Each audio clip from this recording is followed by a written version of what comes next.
There was a lot to unpack after Apple's WWDC 2019 keynote, but the biggest one for us was obviously the new Mac Pro. Now, it's not often that Apple admits they were wrong, but that's essentially what happened yesterday after 5 long years of waiting for professional users who simply weren't happy with the trash can. So let's take a closer look at it and see if we should be excited or if we should stay far, far away. You know what you shouldn't stay far away from? Our sponsor, iFixit. Ever wonder why you're always missing a screw when you put something back together? iFixit's magnetic project mat will keep you organized and keep your screws in place. Check it out at the link below.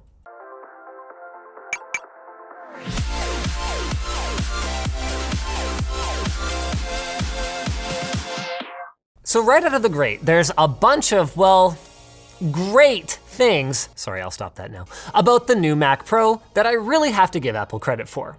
First up is their use of a mostly standard, and even more importantly, reconfigurable tower design.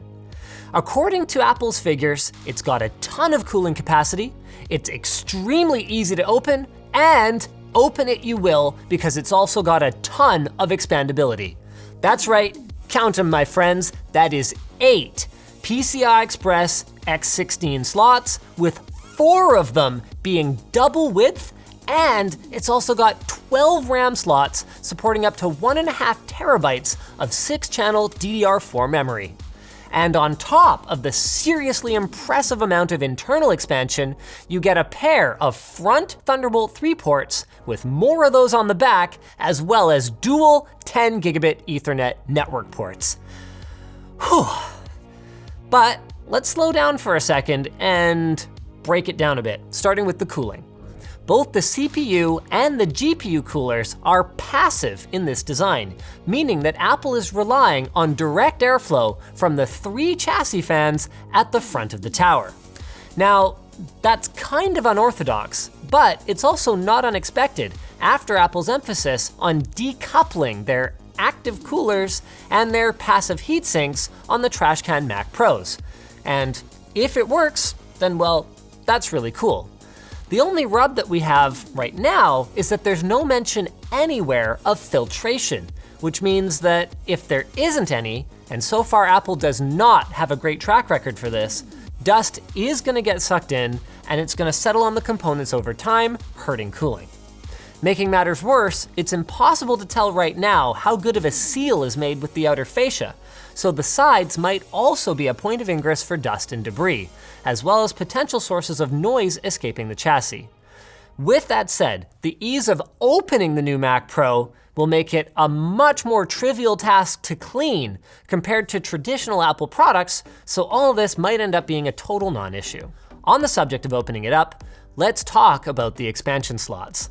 The only really obvious gotcha here is that the topmost slot is limited in length by the CPU cooler, but if you dig a little deeper, you will find some more. With the Radeon Pro Vega 2 GPU option, the passive cooler, or coolers, you can have up to 2 of those, are so large that they obstruct their adjacent PCIe slots in spite of the double spacing. So that's gonna drop you down to 6 or 4 other available slots, depending on your config. So there is another compromise in utility for the sake of keeping all of the internal cooling passive. It's not all bad though, because those same Apple stock GPUs come on a new extended PCIe slot design that they're calling Mac Pro Expansion, or MPX for short. It's basically like 2 PCI Express slots lined up right next to each other. Now the front of the slot, the PCIe 16X part, hasn't been modified, so you can actually install anything that you want in there. But that raises the question, what's the rest of it for? So apparently, it's for power delivery.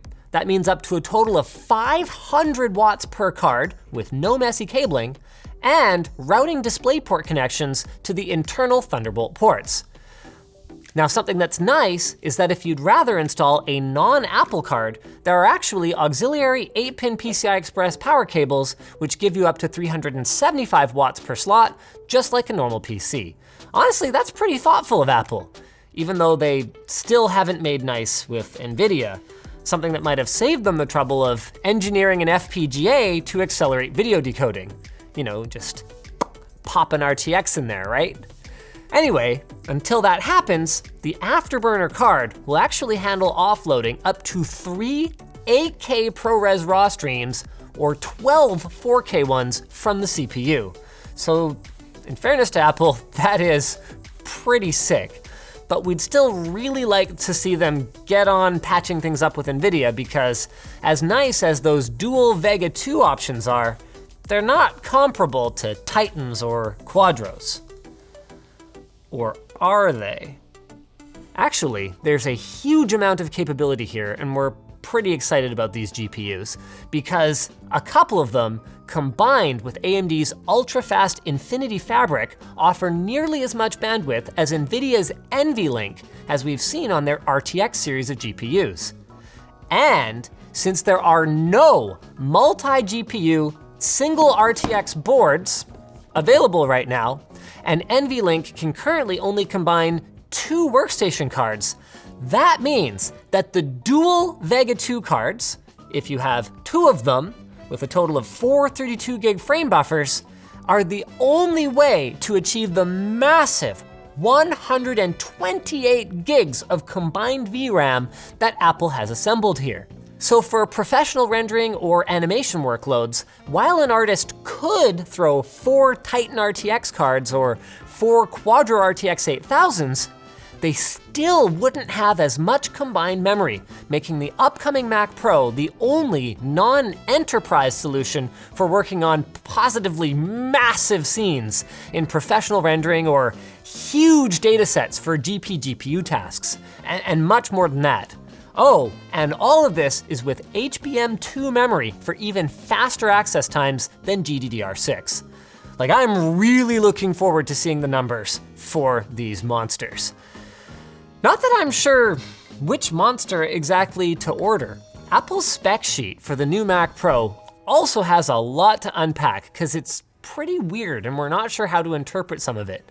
So first up is the 4 memory sticks on the 32 gig spec machine. Is that because they're just gonna leave a couple slots empty and you can fill them yourself? Or is it something else? Are they using multiple motherboards for the Mac Pro, with LGA 3647 on the high end with 6-channel memory, and then LGA 2066 with quad-channel memory on the lower end? Actually, for that matter, why even have a low end? Why do they need the 16-core and below SKUs as long as the iMac Pro exists? Or even just, I don't know, at all. By the time you're spending that much money, why would you do that? That's probably the second most perplexing thing about this whole announcement, is the base model with its 8-core, 16-thread CPU that I guess would be some kind of variant of a Xeon W2145-ish, which is far from a professional level CPU in the face of consumer chips that have that many cores running at much higher clock speeds. It's one of those scenarios where the only real advantage to this Pro product is ECC memory support and AVX512 instruction set support. Which I guess also brings me to, I wonder why Apple didn't leverage their relationship with AMD for access to their Threadripper or EPYC lineup of CPUs instead. It could be that there's an exclusivity agreement, or it also could be that they've just had this design in the works for so long that Threadripper wasn't a feasible option yet. It's hard to say right now, but we would like to find out for you guys before we work on our review later this year. For now, let's change gears from the Mac Pro to the accompanying new Pro Display Xdr.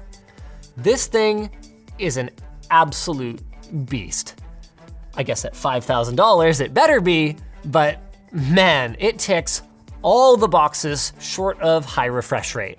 We've got 6K resolution, 10-bit color, factory calibration, proofing modes in standard def, HD, P3, HDR, sRGB, and more, 1000 nits sustained brightness with a peak of 1600 nits. I mean, guys, this monitor, for pro work, yes.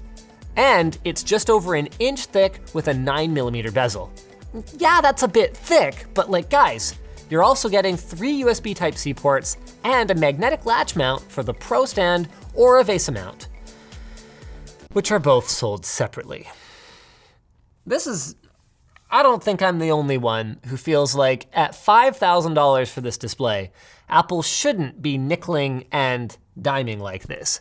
The VESA mount adapter will be $199 and the Pro stand $999. And like the Mac Pro, they'll all be available in the fall. Though in fairness, it's not really nickels and dimes we're talking about here. The monitor doesn't seem to come with a stand at all, and the Pro stand is a whopping $1,000 for a stand. Thank goodness it includes the cleaning cloth, because Lord only knows what they'd want for that. I guess this leads us pretty well into the other thing that I've got to address. Apple's had this pattern for a while now, that their computers actually aren't all that expensive compared to piecing together the exact same spec list for yourself.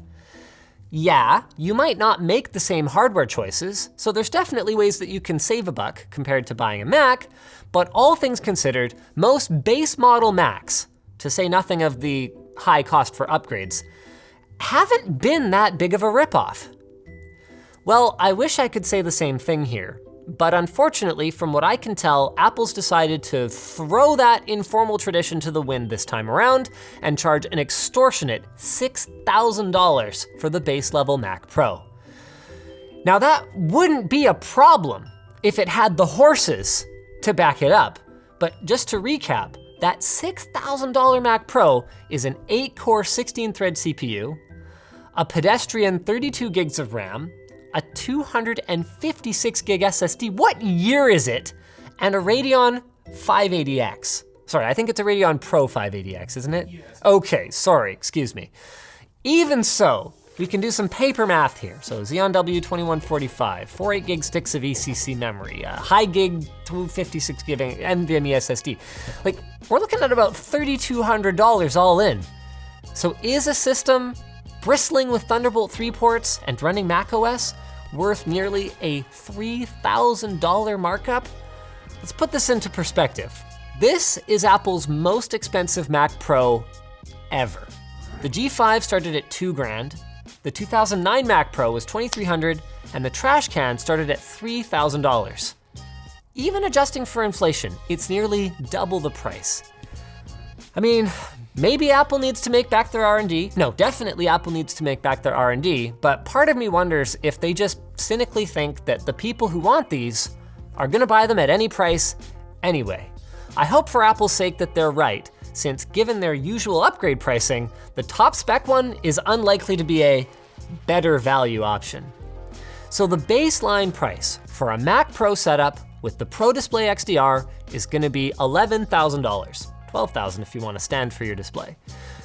So we're gonna buy one, but it won't be until we've spent some time with it that we can draw any sort of conclusion about whether it's actually worth the price.